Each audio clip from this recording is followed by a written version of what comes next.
오늘 말씀은 요한계시록 20장 1절에서 15절까지의 말씀입니다.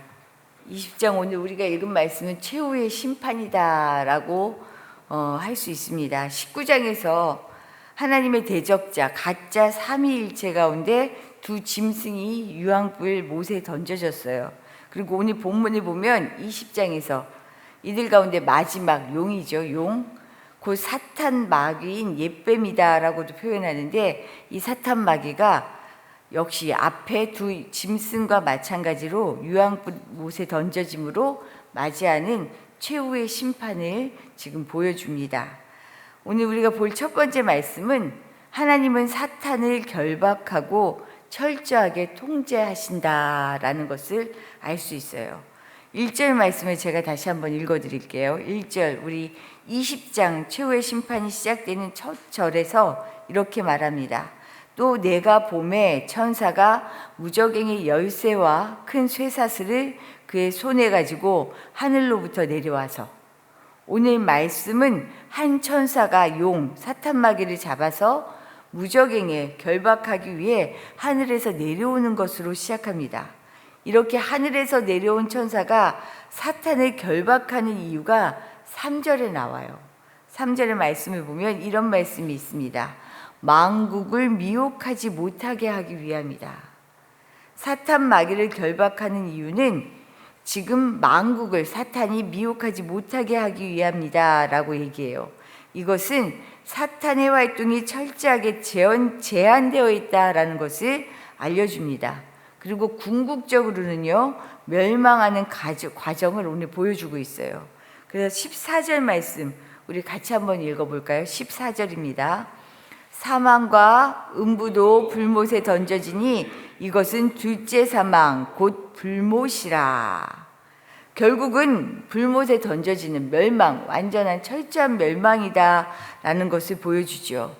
사탄의 모든 활동은 하나님의 주권 아래 통제되고 있습니다. 아무리 득실거려도, 정말 너무 엄청나게 활동하는 것 같아도 결국은 하나님의 주권 아래 제한되고 통제된다. 세상의 어떤 악의 세력도 하나님의 통제 안에 있기 때문에 우리는 어때요? 예수 그리스도 안에서 이미 우리는 승리한 자들입니다. 이것을 기억해야 돼요. 아무리 힘 있는 것 같아도 사탄이 세상에서 살아가려면 세상을 주관하는 사탄의 어떻게 보면은 그 움직임, 거기에 우리가 휩쓸려 살아가는 것이 맞는 것 같은데 그렇지 않다는 거예요. 겉으로는 세상에 주관하는 그 뜻을 따라 사는 것이 맞고 이기는 것이고 지혜로운 것 같지만 그렇지 않다는 거죠. 그래서 우리에게 무엇을 말씀하냐면요, 세상에 대해서 두려워하지 말라고 얘기해요. 담대해라. 결국은 하나님의 손 안에 모든 것이 있다라는 것을 보여주죠. 그런데 여기서 또 우리가 주의해야 할 점이 있습니다. 세상에 대해 두려워하지 않는 담대함이 한 번의 구원으로 사탄 마귀와의 싸움이 다 끝난 것이다 라는 것은 아니라는 거예요. 이런 점에서 성도는요, 두려워하지 않으며 살아야 하지만 또한 자고하지 않으면서 살아야 합니다. 2절 말씀을 보면 사탄이 무저갱에 결박되는 기한이 나와요. 1000년 동안이라고 얘기합니다.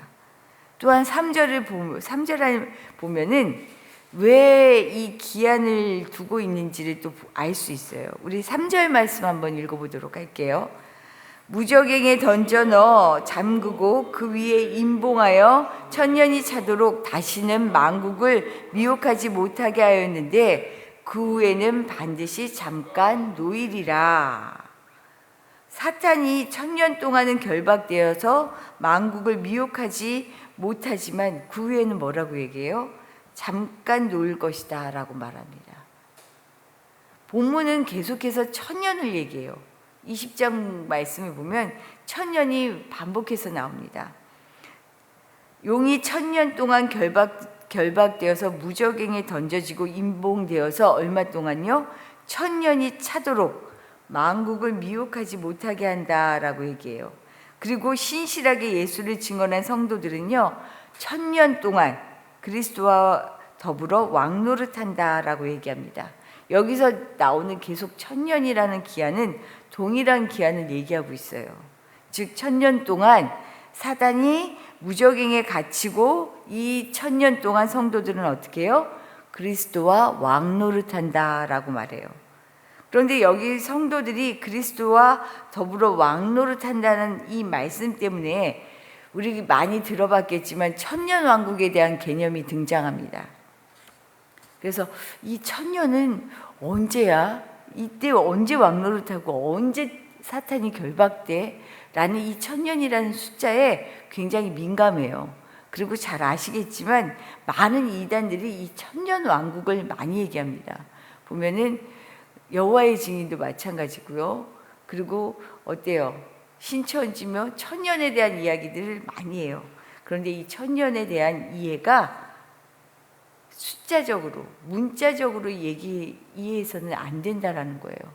요한계시록의 수많은 숫자 그리고 단어들이 상징적으로 사용됐다는 것을 누누이 말씀드렸습니다.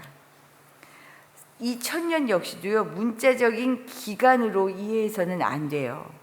뭐냐면 상징적으로 이해하는 것이 좋은데 우리가 7, 요한계시록의 7을 완전수로 이해하면서 개념을 이해해 왔던 것처럼 여기 천년 동안 천 역시도 마찬가지입니다.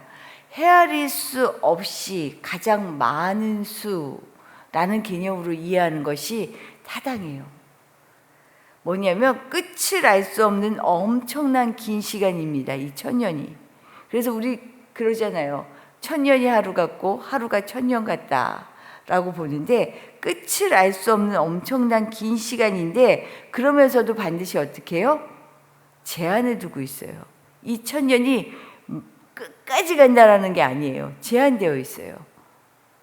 우리가 세상을 살아가는 이 시간이 그래서 천년이 하루 같고 하루가 천년 같다라는 것이 어떤 면에서 맞는 거죠. 너무나 긴 시간이고 헤아릴 수 없는데 반드시 끝은 있어요. 제한된 시간이에요. 그래서 세상의 어떤 악의 세력도 하나님의 통제 안에 있기에 예수 그리스도 안에서 우리는 이미 승리한 자임을 기억하며 왕 같은 제사장으로 두려워하지 않고 담대히 살아갑니다. 하지만 이와 더불어 기억할 것이 있어요. 사탄 마귀의 권세가 제한되어 있지만 여전히 존재하며 잠깐 놓여 여전히 우리를 미혹해 한다는 사실이에요. 그래서 성도는 두려워하지 않으면서도 죄에 대해서는 자고하지 않아야 해요. 이것이 핵심입니다. 우리 7절 8절 말씀 다시 한번 읽어볼까요? 7절과 8절입니다. 천년이 참에 사탄이 다시 7절과 8절이요. 천년이 참에 사탄이 그 옥에서 놓여 나와서 땅의 사방 백성 곧 곡과 마곡을 미혹하고 모아 싸움을 붙이리니 그 수가 바다의 모래 같으리라. 세상살이는 하나님의 말씀이 지배하기보다 바다의 모래같이 우리를 미혹하는 사탄의 세력이 더 거대하게 보입니다. 우리 그러잖아요. 세상의 이치가 얼마나 거스르기 힘들어요.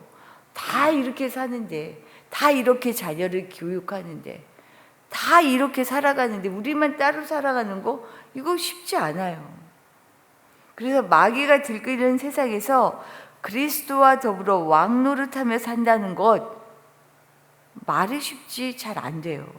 하지만 분명한 것은요, 마지막 최후의 심판이 있습니다. 최후의 심판 때 마귀는 완전한 유황불에 던져져요. 그런데 중요한 건 성도는 어때요? 그리스도와 더불어 왕노릇한다는 거죠. 15절에 이렇게 나옵니다. 누구든지 생명책에 기록되지 못한 자는 불못에 던져지리라. 이것이 최후의 심판이에요. 인류 역사 아래 이 땅을 살아간 모든 사람은 하나님의 심판대 앞에 서게 돼요. 그리고 이 심판대 앞에서 어떻게 심판을 받느냐? 13절을 보면 각 사람이 자기의 행위대로 심판을 받는다라고 얘기해요. 우리 삶의 결과는 심판대 앞에서 가늠이 됩니다. 세상을 살아가면서 수많은 사람이 삶을 여러 가지로 정의하죠. 정말로 사람마다 다 다른 것 같아요. 한 번 사는 인생 즐기자. 한 번 사는 인생 마음껏 살아보자. 한 번 사는 인생 그래도 같이 다 잘 살아가는 게 중요하지 않아? 사는 거 나중에 나이 들어보니까 별거 아니더라. 이런 말들 많이 하죠. 잘 먹고 잘 사는 게 중요하더라. 왜 나만 손해보며 살아야 돼? 뭐 별의별 이야기들이 많이 해요. 수도 없이 많은 철학을 가지고 자신의 삶을 스스로 좌지우지하며 살고 있습니다. 우리도 그러잖아요. 인생에 대한 소회가 다르죠. 젊었을 때 다르고요. 중년일 때 다르고요. 나이 들어보니까 다르고 아마 뒤로 지나가면 더 할걸요. 정말 우리는 어떻게 살아야 될까? 다시 한번 생각하게 돼요. 하지만 중요한 것은요. 인생의 끝이 있습니다. 반드시 있어요. 하나님의 심판대 앞에 서는 인생이라는 것, 이것이 우리에게 주어진 사실이에요. 잠시의 쾌락, 욕심을 위해 영원한 삶, 혹시 영혼을 팔아버린 바벨론과 짐승이 무너진 것처럼 우리의 인생은 우리가 살아온 삶에 따라 생명책에 기록될 수 있고 영원한 나락으로 떨어질 수도 있다라는 것을 잊으면 안 되죠. 이것이 중요합니다. 내가 지금 죽음 앞에 서 있다면 나는 어떻게 살고 싶은가, 이것을 기억해야 될 것 같아요. 내가 지금 마지막 죽음 앞에 서 있다면 나는 어떤 삶을 선택할까? 최후의 심판이 있습니다. 마지막이 있어요. 영원할 것 같지만 마지막이 있어요. 우리도 그러죠. 우리가 당장 죽을 수도 있다라는 것을 얘기하지만 죽을 것 같지 않잖아요. 그렇지 않아요? 마지막이 있을 것 같지 않잖아요. 늘 그렇게 살아가는 것 같아요. 그러다가 마지막에는 당황스럽죠. 당황하지 않고 정말 마치 지금을 마지막처럼 살아간다면 이것처럼 복이 없을 것 같아요. 하나님 앞에 다시 설 우리 인생, 우리가 살아온 행위대로 심판받는다라고 얘기하는데, 정말 중요한 것은 우리의 마음을 보시고 우리의 중심을 보시는 하나님 앞에서 내가 어떻게 살아가기를 원하는지, 그리고 어떻게 살아가려고 힘쓰는지 우리 주님 앞에 우리의 삶이 어여삐 보여지고 애썼다, 수고했다, 정말 잘했다, 이렇게 칭찬을 들을 수 있다면 이보다 더한 것이 없겠죠. 하나님 앞에서 하나님 두려워하지 않고 우리가 처음처럼 마지막까지 마지막 이 경주를 잘 달려가게 해주십시오. 기도할 수 있는 우리 모두 되시기를 축복합니다. 주신 말씀 생각하며 기도하도록 할게요. 사탄이 지배하는 것 같은 이 세상, 너무 악이 아무렇지도 않게 횡행하는 이 세상, 하지만 하나님은 사탄을 결박하고 철저하게 통제하십니다. 사탄도 주님의 주권 아래 있다는 것을 기억하시기 바랍니다. 그러니 우리가 두려워하지 말고요. 또한 우리는 끊임없이 시험을 받는 이 세상 속에 살잖아요. 자고하지 않고 하나님 마지막 주의 심판대 앞에 서는 것이 우리의 기쁨 되게 하여 주시옵소서. 그렇게 인생을 멋지게 주님 앞에서 살아갈 수 있게 도와주시옵소서. 그렇게 기도하시기를 부탁드립니다. 또한 오늘 우리 자녀들을 위해 기도하도록 할게요. 우리 자녀들이 정말 말씀으로 주님의 주권 아래 살아가는 자녀들이 되게 해달라고 기도해 주시기를 부탁드리고요. 특별히 우리 예주, 하나님 앞에서 이 힘든 시간이 지나서 주님이 붙잡아 주셔서 내가 여기 있습니다 고백할 수 있도록 우리 예주 위에 기도해 주시고요. 혜강이가 이제 그때 수술 받고 핀 다 빼고 이제 거의 회복되고 있지만 정말 잘 회복되어서 하나님 강건하게 서게 해 주십시오. 해강이 위해서도 같이 기도해 주시기를 부탁드립니다. 기도드리겠습니다.